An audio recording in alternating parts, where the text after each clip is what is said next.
préparer donc ma génoise que je vais chauffer. Là, je vais casser 2 œufs.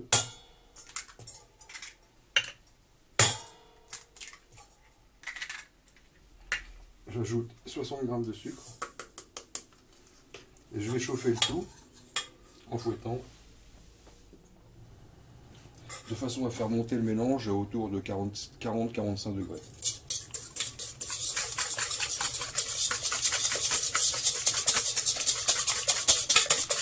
Alors je ne place pas ma cuve directement sur le gaz, je ne cherche pas à faire une omelette. Je vais passer la cuve comme ceci et je vais la tourner de façon à répartir la chaleur.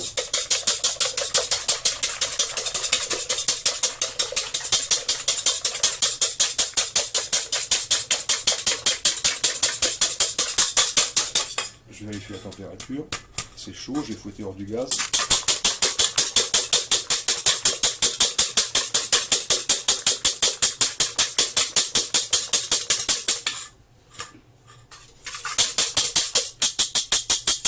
Je vérifie la température à l'aide du thermomètre.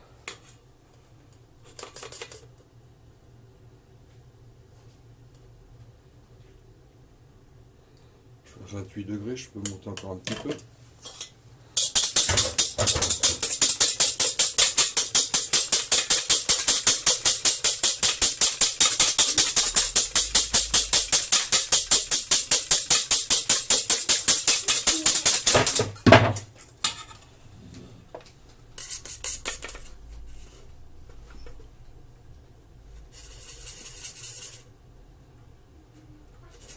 « 35 degrés, encore un petit peu. »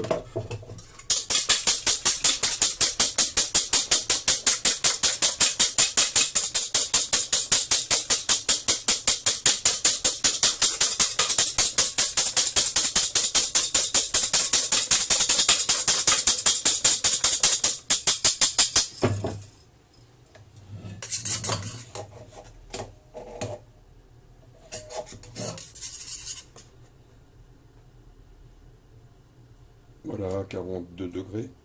Parfait. Je vais continuer de monter tout ça au batteur. Donc la génoise là, elle est chaude et je vais la faire partir en 3e vitesse.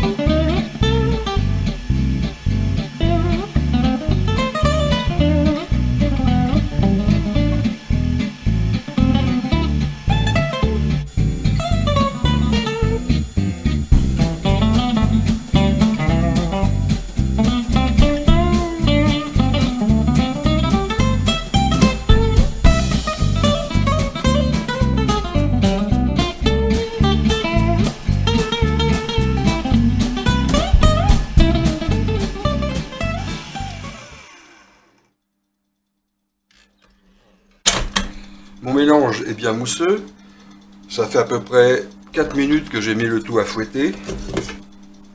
J'ai vraiment une mousse qui est très compacte. Si je veux retourner mon récipient, la mousse tient.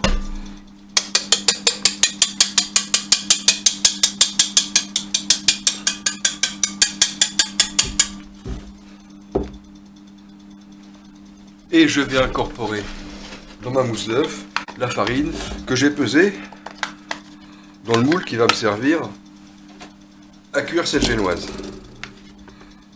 Donc je renverse ma farine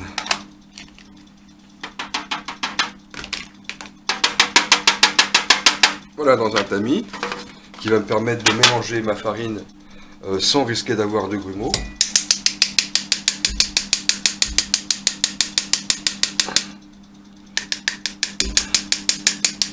Voilà.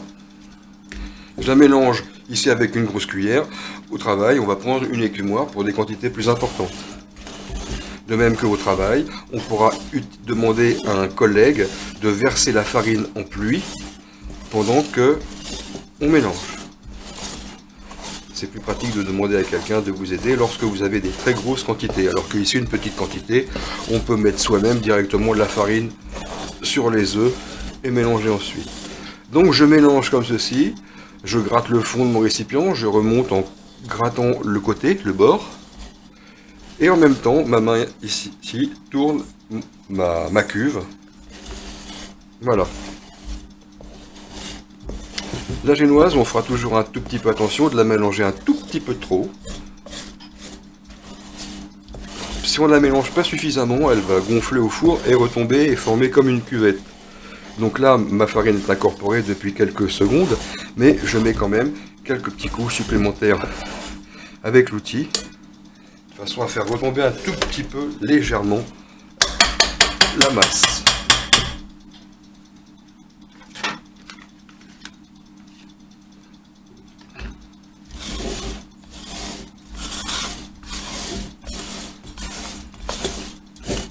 Je vais mettre le tout dans mon moule, donc graissé et chemisé.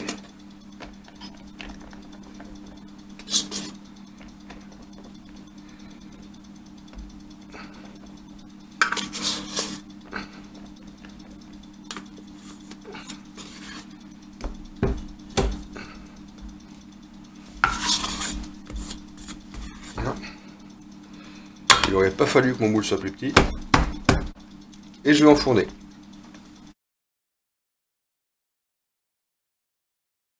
Je vais préparer cette fois-ci exactement la même recette, mais sans chauffer le mélange sucre-œuf. Quand j'ai commencé à apprendre à Ferrandi, on nous a appris à chauffer le mélange œuf et sucre. Et je me suis rendu compte à un moment donné que finalement, c'était pas indispensable parce que le mélange pouvait très bien monter tout seul sans être chauffé et sans nécessiter le temps d'une personne qui va fouetter les œufs pour faire chauffer le mélange.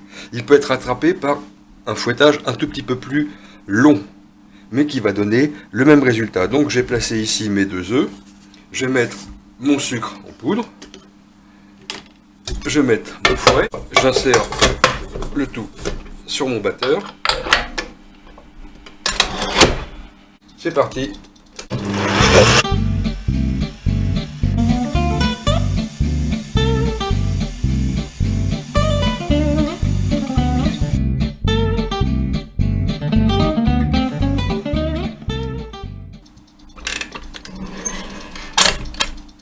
Voilà, ma génoise a mis 7 minutes à monter. Par rapport au tout à l'heure où elle n'avait mis que 4. Mais je n'ai pas perdu de temps à la chauffer. Et les résultats.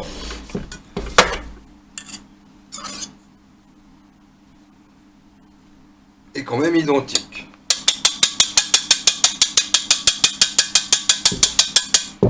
Donc je vais rajouter là-dessus ma farine. Mes 60 g de farine.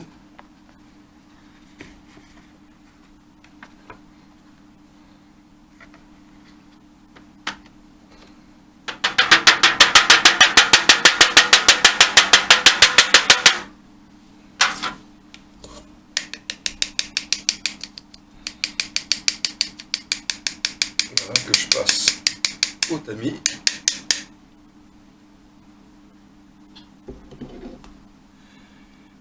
Et je vais effectuer le mélange, comme tout à l'heure, en tournant ma cuve d'une main et en mélangeant avec mon outil de l'autre.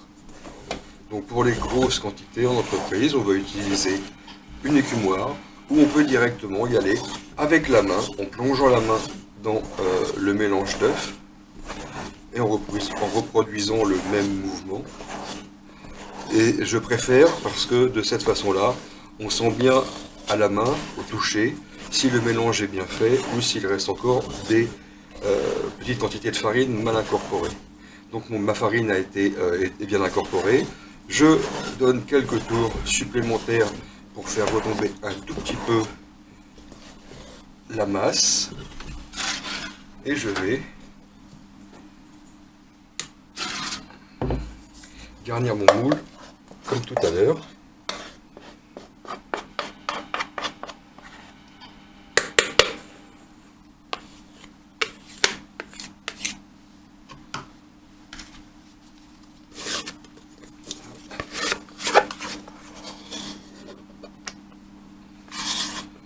Et je constate que j'ai la même quantité.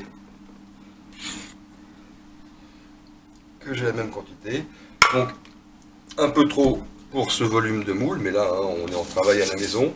Il faut en général que la génoise arrive sensiblement aux 2/3 de la hauteur du moule. Ici c'est un petit peu trop, mais ça va aller quand même. J'enfourne aussi cette pièce-là au four à 180 degrés.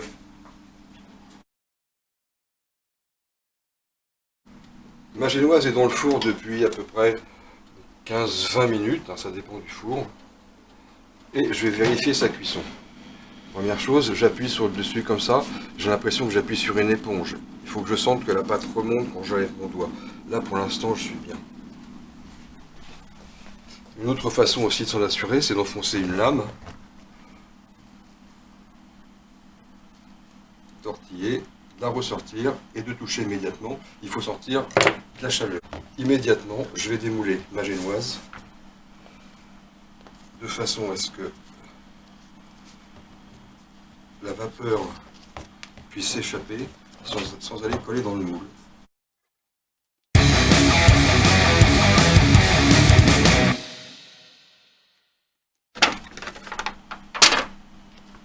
Voilà, j'ai réussi à la démouler. J'ai plus qu'à la laisser maintenant refroidir. Je vais penser dans 5 minutes à la retourner comme ceci, parce que sinon elle va adhérer à la grille. Donc dans 5 minutes, je la retourne. Je fais attention à ce que la grille ne soit pas à même le plan de travail, parce que sinon la vapeur va rester coincée entre le plan de travail et la grille, et donc l'humidité va détremper cette face-là.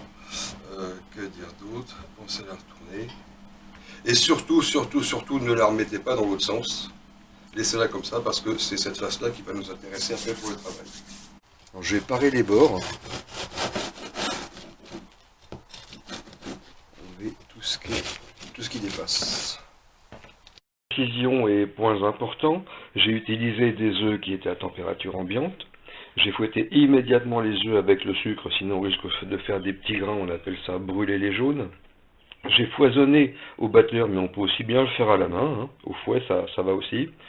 J'ai bien fouetté jusqu'à obtenir une mousse très ferme, et ça c'est très important. Si la mousse n'est pas assez ferme, il faut fouetter encore. J'ai incorporé la farine bien tamisée. Après que je l'ai incorporé, j'ai insisté sur les mélanges pour le faire retomber un petit peu, parce que si le mélange n'est pas assez retombé, ça va déborder un petit peu, ça va gonfler excessivement et retomber ensuite. J'ai versé la pâte dans un moule beurré et fariné. Là, à l'occasion, les moules en inox n'étaient pas assez graissés. Il aurait fallu que j'insiste plus sur la matière grasse dans ce genre de moule. La cuisson se fait entre 20 et 30 minutes à 180 degrés. Ça dépend vraiment du four, hein. Mais ne pas dépasser 180 degrés, sinon ça va brûler un petit peu trop. On peut même descendre à 170. Pour vérifier la cuisson, on la vérifie au toucher en appuyant dessus. On s'est assuré évidemment avant de sa coloration.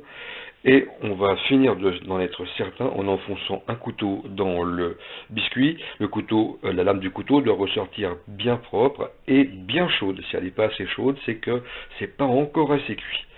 Et on va penser à démouler immédiatement et le décoller de la grille au bout de 10 minutes et lui donner un quart de tour afin que le biscuit ne s'incruste pas dans la grille. Voilà.